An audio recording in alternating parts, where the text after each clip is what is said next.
Well, absolutely nobody saw it coming. Why, even if someone had told them, they wouldn't have believed it. They would have just stood there, jaws dropped, eyes bugging out as if they were watching lobsters crawl out of their ears. It was just totally unexpected. Nobody saw it coming. They were all gathered around watching this ridiculously impossible event unfold right in front of them. Several people, even on both sides, asked to be pinched just to make sure that they weren't dreaming. David was following his dad's instructions to take food and provisions to his older brothers. On the Israelite front lines, the Philistines had gathered their forces and were ready to attack the army of Israel. The Philistines, they were a formidable force. They were huge with Goliath out in front. There they were, Goliath, the ferocious-looking monster of a man, stood up on a high point looking out over the army of Israel. The Israelites hid behind whatever they could find, afraid that if Goliath would see them, that he'd call them out, and then they'd surely meet their doom. He was hideous. No one had ever seen anything like him in all of Israel. David came down to his brothers, weaving his way from rock to rock, creeping his way down through the line of boulders that separated the front lines from the Israelite army and the expanse that led out to where Goliath was. He came up behind him and plopped down right beside him. "Hey guys," he said with a crooked little smile, knowing that they'd be surprised to see him.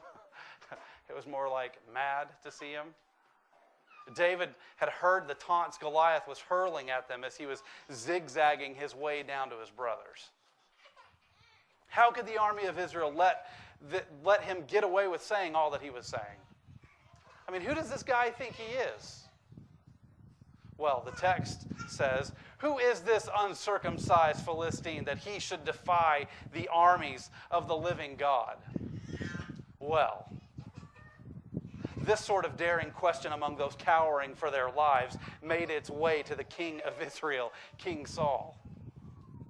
He sent an escort down to get David and his brothers. He tried to reason with them. He's just a kid. He's supposed to be tending our family's herd. You should just let him go. He doesn't know what he's talking about. Well, he is right, but after all, he is just a kid. Well, we heard earlier what happened. David came out, rushed toward Goliath, and killed him before he could even bat an eyelash at David. Nobody saw it coming. Goliath surely didn't see it coming. The Israelite army didn't see it coming. David's brothers didn't see it coming. I'm sure King Saul thought it a little embarrassing to send a kid, the only one willing to accept Goliath's challenge. But even he didn't see it coming. Did David see it? Did David understand what was going on and knew that he could do something about it? Did David see it, or was he just available there in the present moment? And God used him, worked through him to defeat the foe standing in front of him? Was David aware that God was up to something and he was there, ready? There's a phrase that we sometimes use. In the present moment. Have you heard that? You're in the moment. Attuned to one's surroundings. You're fully present. You're completely there in mind and body. I know sometimes Amy will say to me, "Hello, I'm talking to you." Did you hear what I just said? Can you repeat back to me what I just said? Hello? Maybe David didn't see it either, at least with his physical eyes, but perhaps he did see it in a different way. You've heard of the eyes of faith? Yeah? He believed that Israel's God, Yahweh, was the one true God. He grew up hearing about this God, Yahweh, and the marvelous, indescribable things that he did for his people. He grew up with these words ringing in his ears. "Hear, O Israel, Yahweh is our God, and he is our God alone." There's nothing too great for God. There's nothing that he can't do. Those who defy the army of the Lord will surely be defeated, he said. Being in the present moment. Was David there in the present moment? But what about the Israelite army? I mean, they were there in the present moment, right? I mean, they were there. Their attention was solely focused on Goliath and the snarling war machine that was stacked up right behind him. They were deep, far deep as their eyes could see. They were so overcome by fear, groping for any way to get out of this situation that they found themselves in. You see, if we remember, for 40 days, as we heard, Goliath had come out and taunted the army of Israel, calling them names, challenging their greatest warrior to a battle. Mano y mano, whoever wins, is their army's the victor. The loser, they become the servant, right? That army becomes the servant of the winner.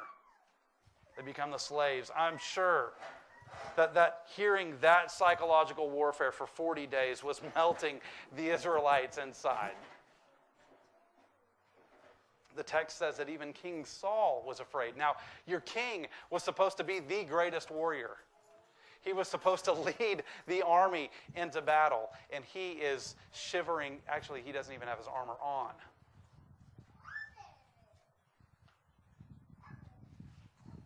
And David, obeying his father, brings food and provision to his brothers, and hears the taunting and terrifying tower of a man hurl insults upon the army of Israel. But David believed that Yahweh is God and that he would lead him.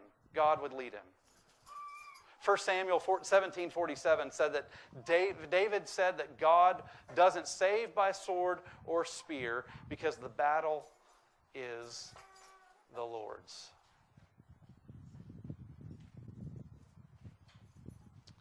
The disciples didn't see it coming. They'd been with Jesus now for a while. They'd heard him teaching. They'd seen him do some pretty amazing things. I mean, demon exorcisms, healings, cleansing the leper, healing the paralytic, seeing the man with the withered hand restored. I mean, they'd been with Jesus only a short time, and they'd never seen anything like this before. They'd just been called out from the huge crowd that had started following. The 12, the disciples, they were called. They'd seen it and they'd heard it. They didn't worry about buying the t-shirt, that said that, I've been there, done that.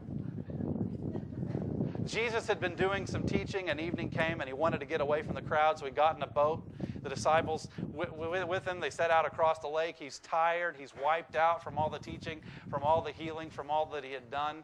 And so he gets back in the back of the boat there with some cushions in it. He just plopped down and he crashed. And as they were crossing, a storm blew up, and the disciples, they didn't see it coming. Well, the text says that it's a windstorm. The Sea of Galilee is known for windstorms. We can't see the wind, right? I mean, we can see the effects of wind. When you're out on the water, you're just kind of there. The Sea of Galilee is some 700 feet below sea level. And so with the right mix of temperature and the frequent rush of winds, I mean, it could set off a huge storm just many times. Their storms are known for their suddenness and their violence. Well, the disciples, they didn't see it coming. Mark writes that the boat was being swamped by the waves. They were panicked. See, boats back then, they're not as big as they are now. I mean, don't think the Mayflower. Don't think the Titanic. You see the little John boats, the little aluminum boats, you put the little trawling motor on. I mean, that's probably closer, to how the boats were made. Of course, they're a little bit longer, but little boats. But there they were. I mean, they were freaking out. Jesus was in the back sleeping. The pitching and the diving of the boat on the waves, it wasn't even enough to wake him. I mean, he was just sawing logs. They crawled over to Jesus. I'm sure their faces were green with what's it called? Seasickness. They're probably swallowing a lot. They get over to Jesus. They crawl over. Jesus, you got to wake up. You got to do something. We're dying out here, and you're just out here sleeping? With all those miracles that you've done, aren't you going to help us? I mean, can you just picture it? I mean, Jesus probably, rubs his eyes. And he's probably having a good dream, or something. And he frowns at him, and he gets up, and he looks out over the lake, and he yells, "Peace, be still." The winds and waves immediately calmed down. Stillness settled around them. Picture, he glared back at the disciples cowering there in the boat. And making his way back to the cushions, he said to them, "Why are you afraid? Have you still no faith?" Well, there they were on the boat. They didn't see the windstorm coming. I don't think that they really saw the thrashing from Jesus coming either. They knew that Jesus could do something about the storm. They'd seen him do all sorts of miracles. They didn't know exactly all that he could do because he had just called them out. But in the reading earlier, did you catch it?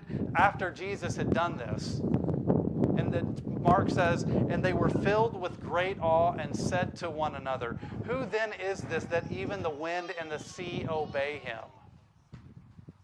You see, life has a way of turning and twisting, and we're doing our own thing, and the winds pick up and start blowing. There's stuff going on. Life and its messiness brings trouble our way.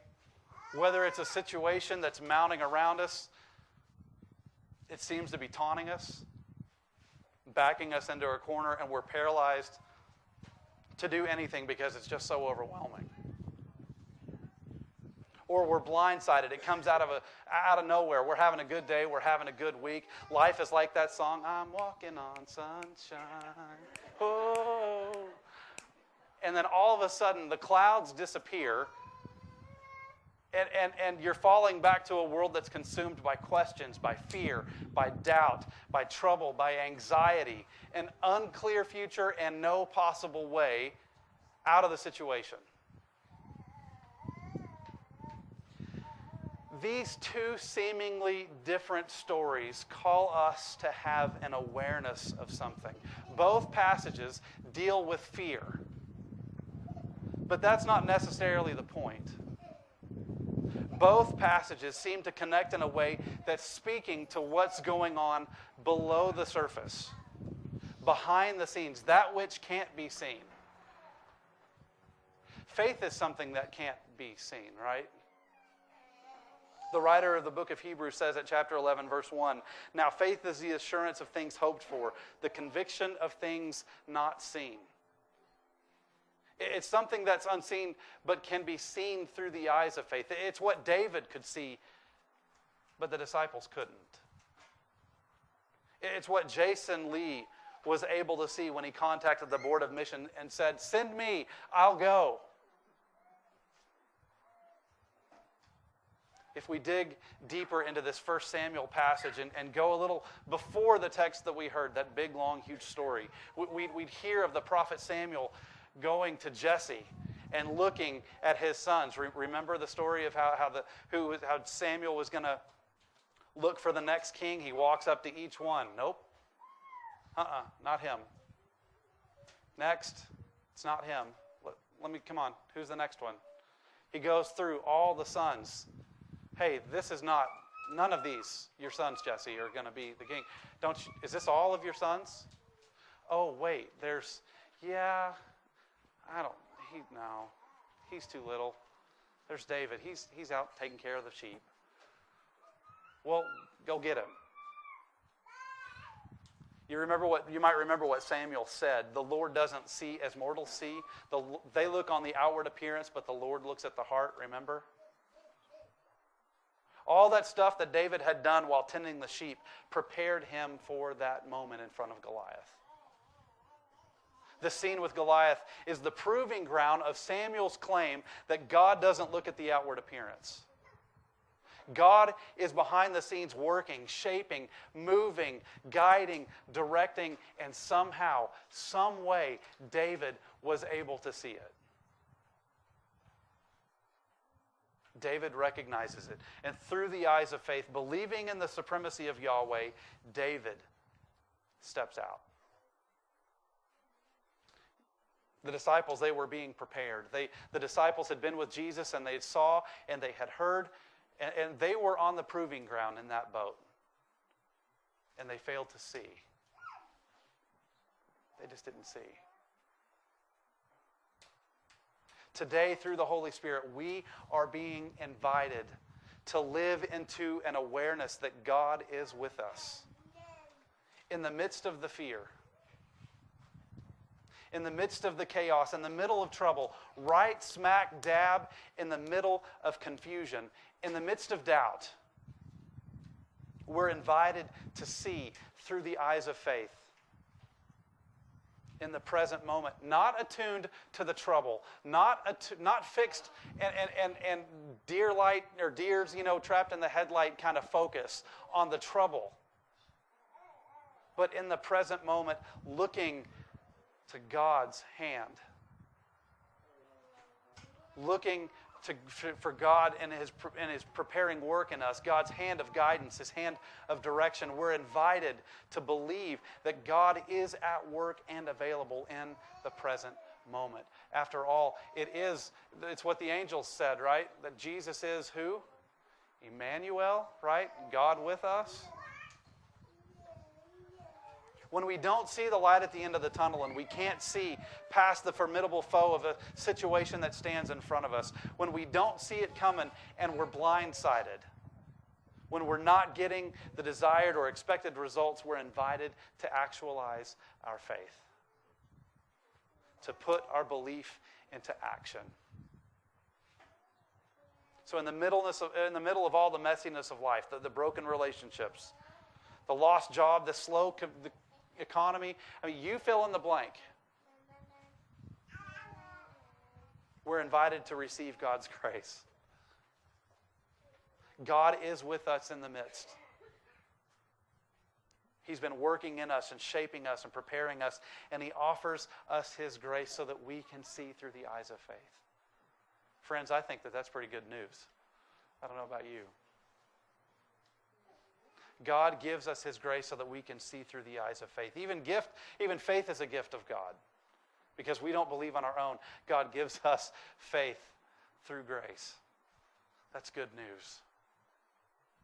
So when we can't see what's coming, we can see through the eyes of faith and believe that God will see us through. Amen?